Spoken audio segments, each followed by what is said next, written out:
Aid me. Be my eyes.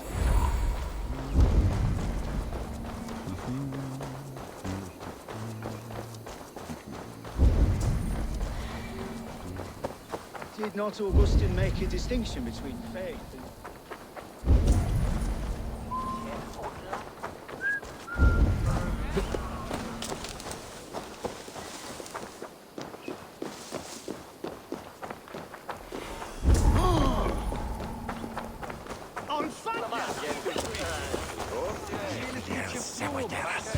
What I mean to say is, faith is paramount. Yes, for without it, Christ's sacrifice means nothing. He died to save us, did he not? From the original sin of Adam and Eve? Yet evil persists. Yes, evil persists, because he gave us free will. Does a newborn babe, slain by a despot, have free will? Yes. No, I mean, that is too simplistic. Or the priest whose heart is torn from his chest by the wolf? Judas, who was predestined to betray the Nazarene? Some argue Judas was used. Do my ears deceive me, Brother Hortbert? You question the scriptures? Declare Judas an innocent? A preposterous blasphemy! No, that is not what I said. Brother Cedric, am I not the most pious of his servants? Out! Out! Making new friends? A person's tongue gives you a taste of their heart, Eivor. And such information is often useful. And how do these sallow Christians taste? It was only a figure of speech, Eivor, and I have tired of it already. Is this how it must be between us? Of course not. I'm grateful that you have come. So what of the Joy Kanga Fulke? In your message, you said you tracked her to Kent. She is here somewhere, and as of last month, Sigurd was with her. But there is no guarantee this will be the case tomorrow. So, what is your plan? We are deep in their god's heartland, a heathen and a heretic. To hunt Fulke, we'll need a Christian snare. Fulke is hardly a saint herself. These Christians abhor her strange ideas. True, but unlike us, she can carry herself as one of them. She won't hide from everyone, not with a prisoner in tow. So, where to begin? I've made a friend, Abbot Cunibert, full of pious fire, but with ambition that far outweighs his wit. And what does your friend Cunibert know? Come, I will introduce you, and we'll hear the full tale together.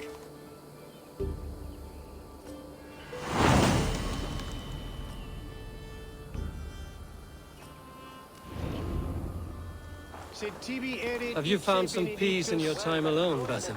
I am always at peace, and never alone. I move among the people of the world with great joy. I watch them, study them, learn from them at all times. This is our duty, the Hidden One's calling. You know, for the first time since we've met, you sound more like you're a princess than yourself. Surely Hytham sounds like me, if I have taught him well. Your creed and your tenets, you mean? That's right. And our sense of, how should I say, deep responsibility to the betterment of mankind. That's quite an ambition. But it doesn't explain what you see in Sigurd. My brother is not so generous. Ah, but your brother is someone special, important. And I want him to see that. I hope to show it to him.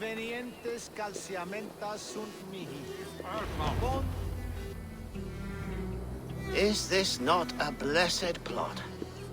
God's own country. And this Eden should be given to his servants to tend. Abbot Cunibert.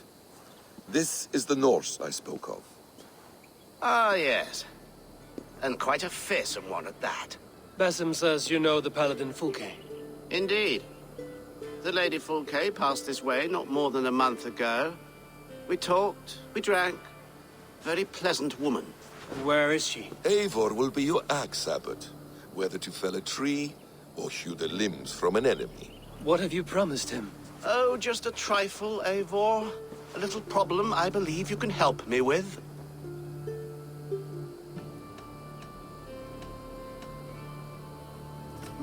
If you know where Fulke is, do not rattle my bucket. Tell me now and we'll talk terms later. The hot-tempered one stirs up strife, Basim. Will this rebellion Cape Dane do what I ask? Let's cut to the point. What favor would you ask in exchange for Fulke?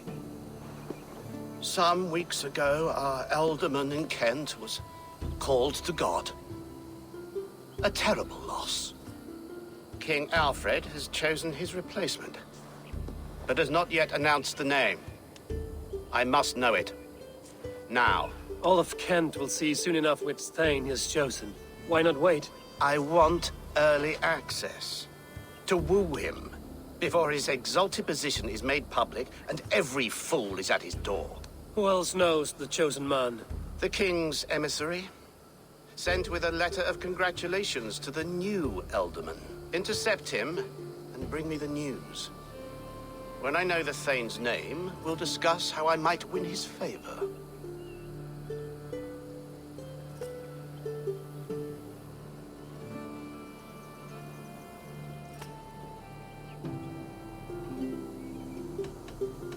Your king will not be happy.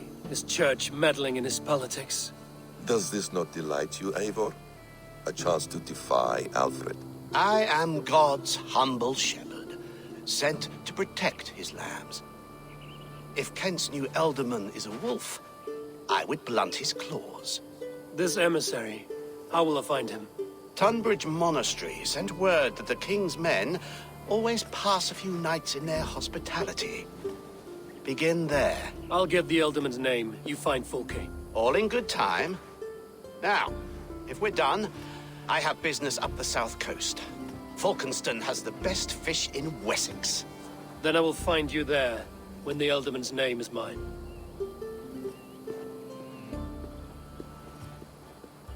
Cunibert is ambitious, but well-connected. We will not find Fulke without him. I suppose we'll see. What will you do? I'm not done playing with these Christians yet. I will see you in Falkenston.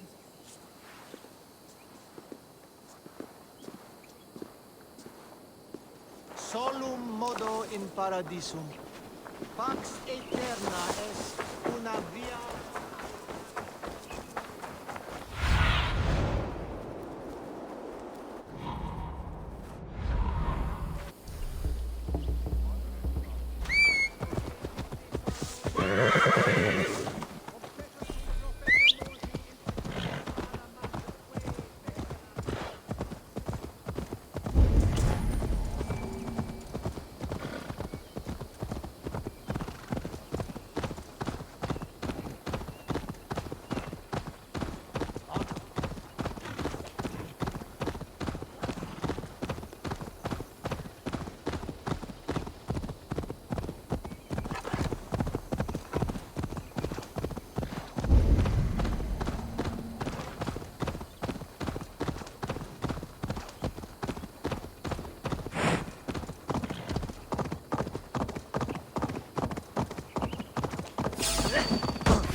Alfred's emissary spent a few days here. Someone may know where he went.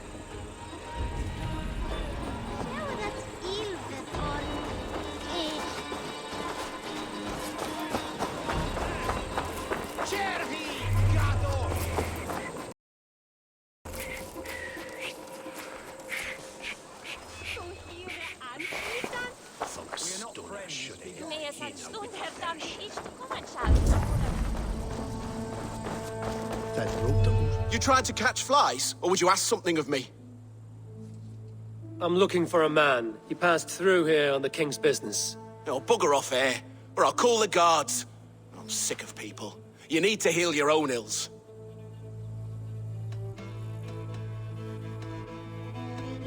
Maybe some coin will loose your lips.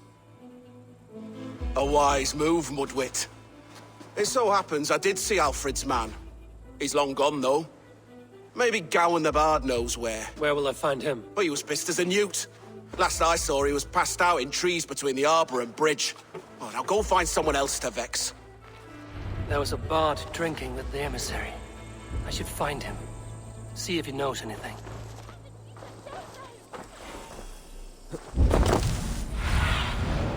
Show me.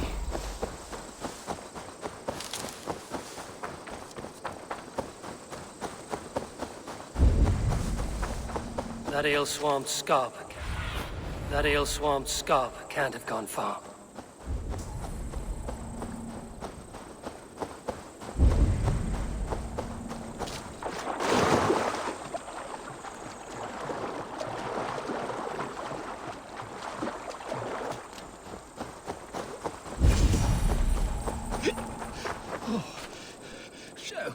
You there.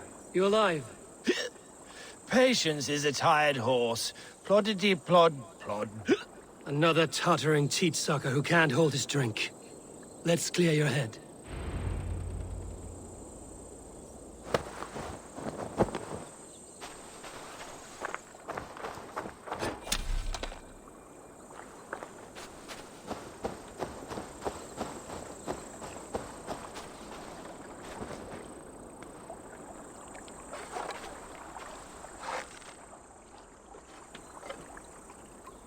Ow!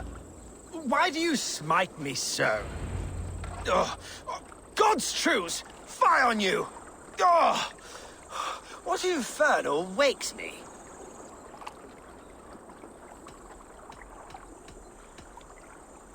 Who I am is no concern of yours. And I do not care. Did you want something, or did you just wake me to torment me? You and Alfred's emissary were drinking in the tavern. Tell me where he went. Were we?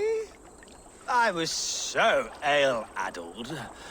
Perhaps a small and silver thing upon my palm might help me recall?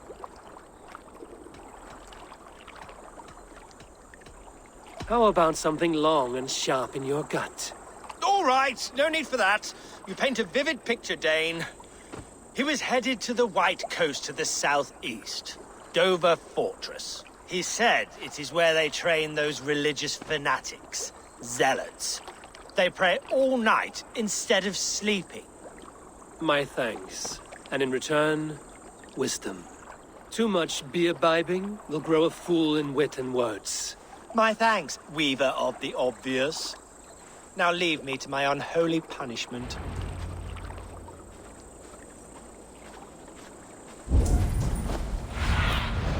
What see you? The emissary made for Dover Fortress on the southeast coast.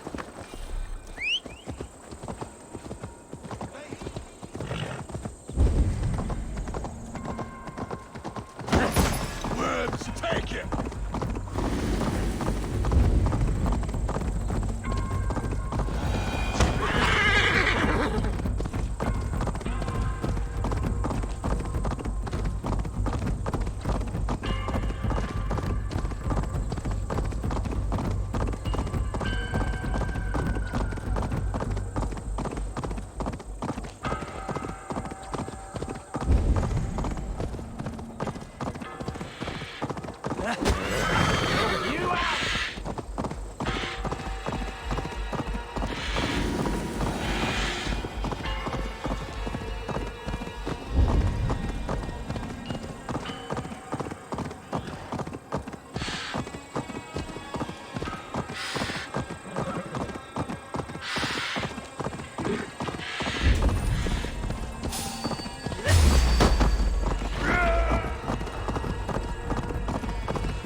Dover. The emissary is somewhere here. Perhaps I can find the letter without bloodshed. The Bard said paladins trained at this fortress. This will not be an easy fight.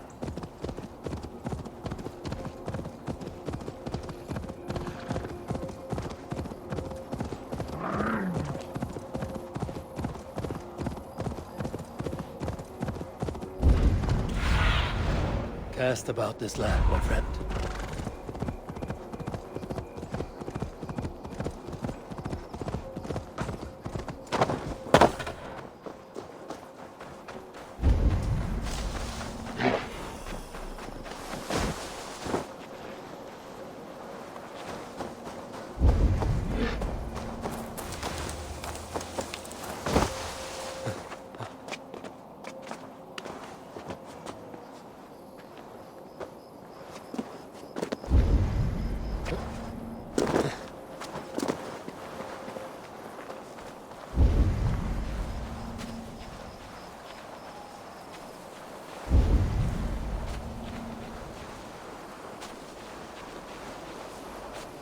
This area is off limits.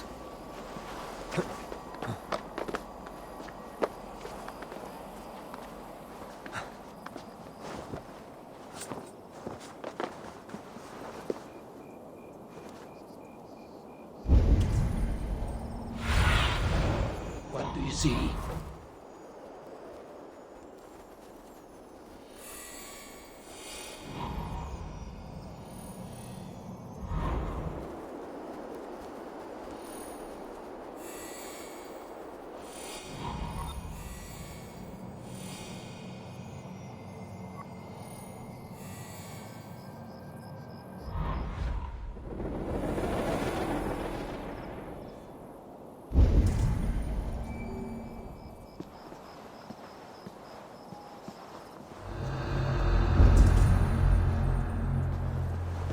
God teaches obedience and humility, and yet our abbot would defy Alfred. How so? These things are pathetic. People continue. But the Danes, do they not nestle at our borders like ash-scaled serpents? I don't.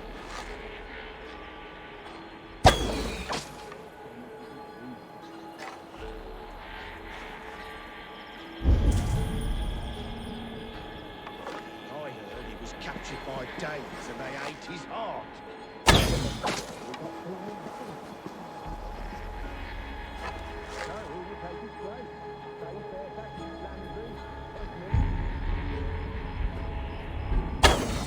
I was not cast my own with one of them. For one who cannot cast a vote.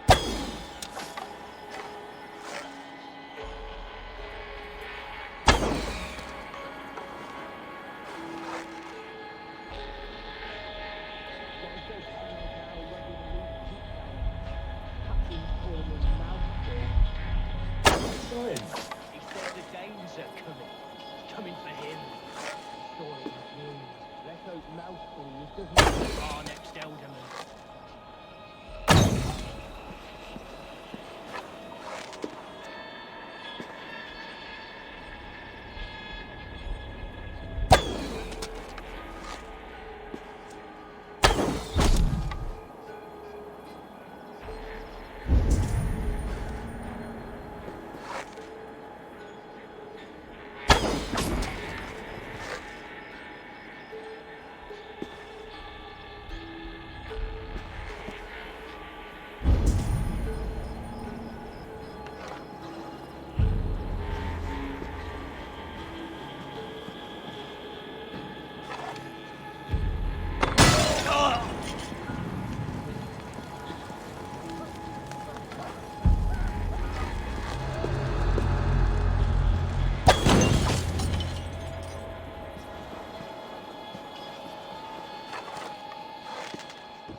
keep our wits about us.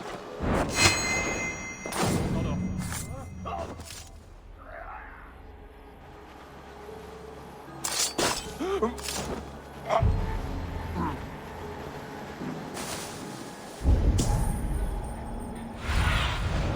Sooner, guide me.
If I could steal the letter without killing the emissary, it would keep me out of trouble.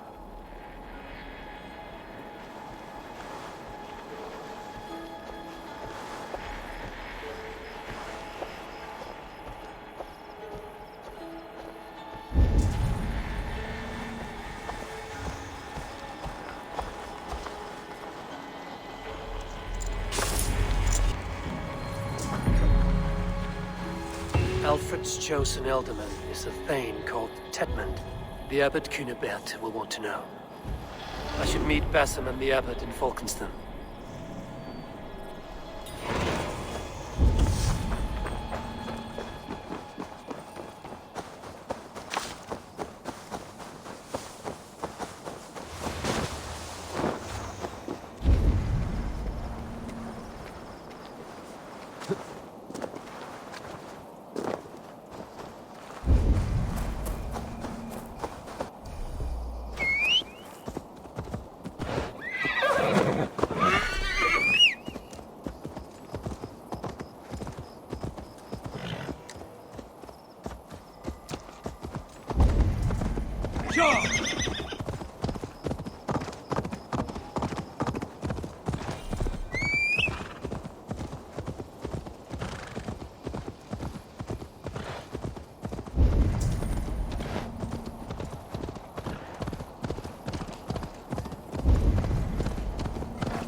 Oh, you must try my ale sometime. Eivor, you have news? Kent's new ealdorman will be Thane Tedmund. Tedmund? Oh, the Lord is testing me. He is made mouse by you Danes. Barely leaves his fortress at Gloucester. How might I gain his influence if he will not speak to me? Or to anyone? 'Tis a puzzle. To inspire loyalty, Tedmund must owe you something, such as his life. Go on. A fortress stormed, a man kidnapped. If you beat back his enemy, saved him from sure death, his gratitude would... Swell. It would know no bounds. but that fortress will be harder to pry open than a nun's knees. Perhaps. Perhaps not. Are you hiding something, Basim? There is a lumber mill nearby, correct? Beamisfield. Alfred invests much in fortifying Wessex, and uses our forests to do so. The mill provides his wood. Tedmund is there. Impossible! How do you know? I heard rumors that Tedmund had been lured out of self-exile to manage work on the fortifications of Canterbury. Taking him from a lumberyard is less dangerous than assaulting a fortress. But your rescue attempt will not have the same flair. Is it worth it? It may still work. Yes. Yes. Bring him to the megaliths. And Fulke? When I have Tedmund's fealty, you shall have Fulke. Now go. I will rustle up a small rescue party. I do a roaring trade at Reculver and Tunbridge. They pay well for my catch. The monks? Do those parchment-skinned Christians ever eat meat? Don't you believe in Jesus? Eivor, stay close.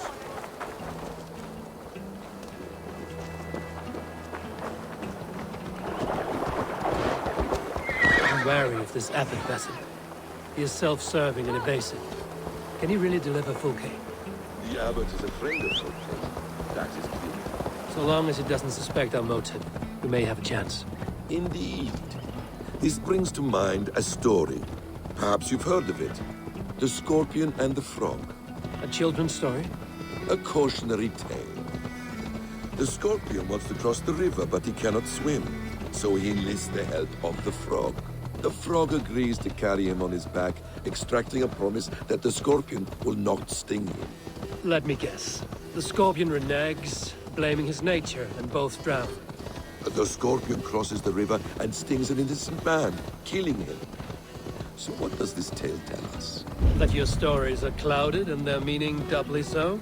It shows that every tale has 1,000 possible outcomes, many of which are surprising. If the abbot does not deliver Fulke, he will die at my hand. And we will continue our search. A sobering approach.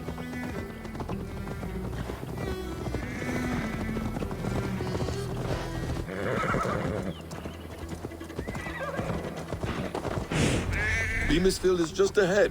Lead. I will follow.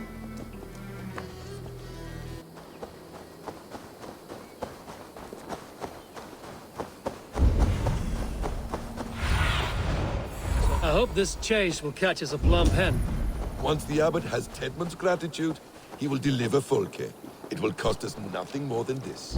If that leaden wit keeps his word.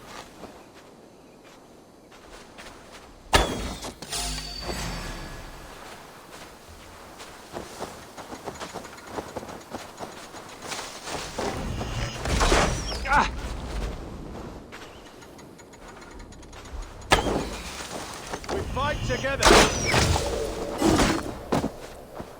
Give me a hand. Got company.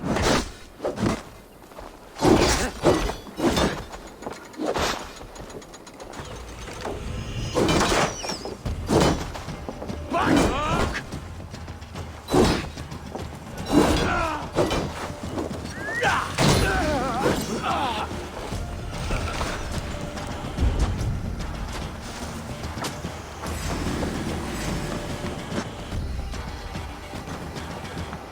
We have each other's backs.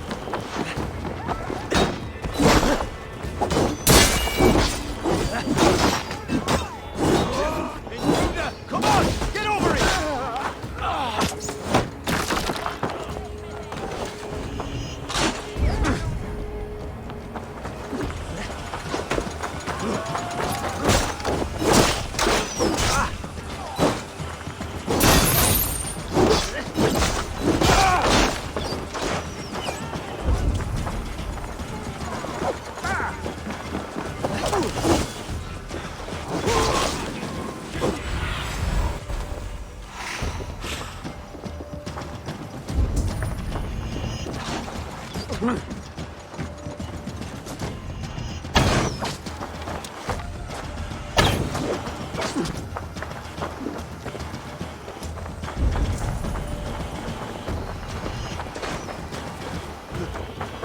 from our lead!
You're back. Very well. Ah, you prefer to work in the shadows. I should be cautious. Get back to work! around here. Dance! No! No! Protect!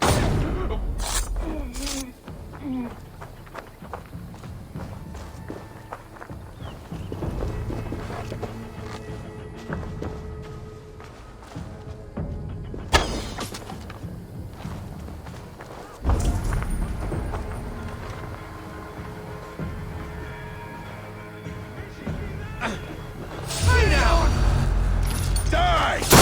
All finished! Schütte! Fundiert ohne Werusa! We sind berazene! Fleot! Schütte! Fundiert ohne Werusa!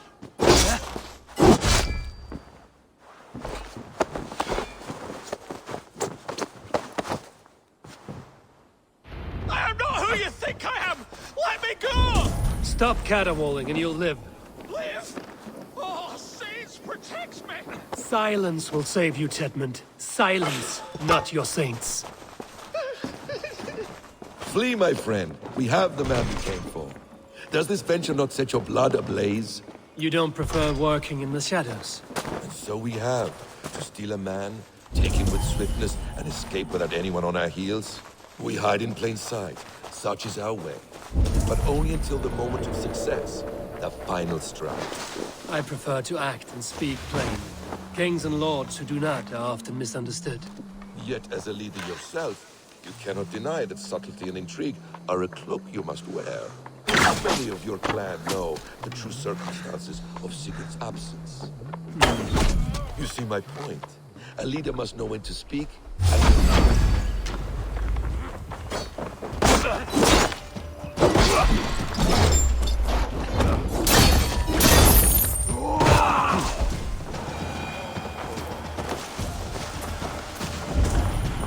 You see my point. A leader must know when to speak and when to stay silent. For silence is not always a lie. It can feel like one. You truly embrace the concept of hiding in plain sight, eh? To its very fullest. As I do in everything.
Danes, in the name of Alfred, King of Wessex, I demand you release his royal subject into my care. Come no closer, Christian, else your man dies by my blade. Please, I'm not the man you want. Keep your eye on this one. He'll be worth a hefty bounty. Any false moves, and I will snip your heels. We have your man. Now let's finish this shadow play and be gone. Are you sure that's Tedmund? He's dressed as a lord, but that man is shorter and fatter than I recall. I'm not Tedmund. I'm not. I swear upon the Holy Rood, I am not Thane Tedmund. What in heaven's name is happening here? Who are you? Speak quickly, or I will slit your throat and leave you for the crows. Shergar. I'm called Shergar. Lord Tedmund pays me a measly coin to serve as his double. Brother Shergar? You are far from Augustine's priory. I left the cloisters many moons ago, Your Holiness. The monastic life was not my calling.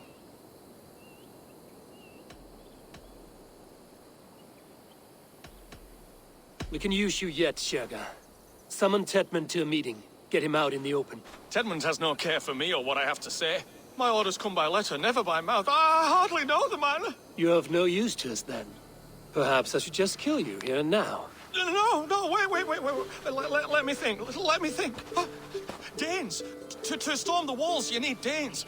There's a raiding camp west of here I was told to be wary of. Acting as Tedmund, I ordered a band of soldiers to capture them.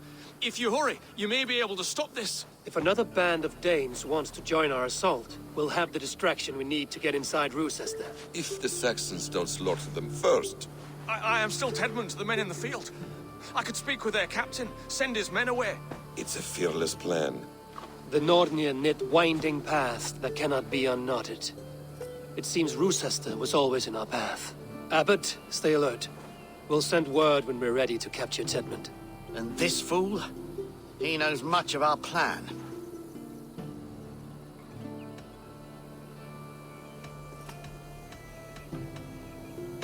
He'll come with us. And if he betrays me, I'll roast his balls over a roaring fire. You will not regret this. My wily ways and quick wit will cease the need for bloodshed. I still might kill you yet, man. If your prattling doesn't cease.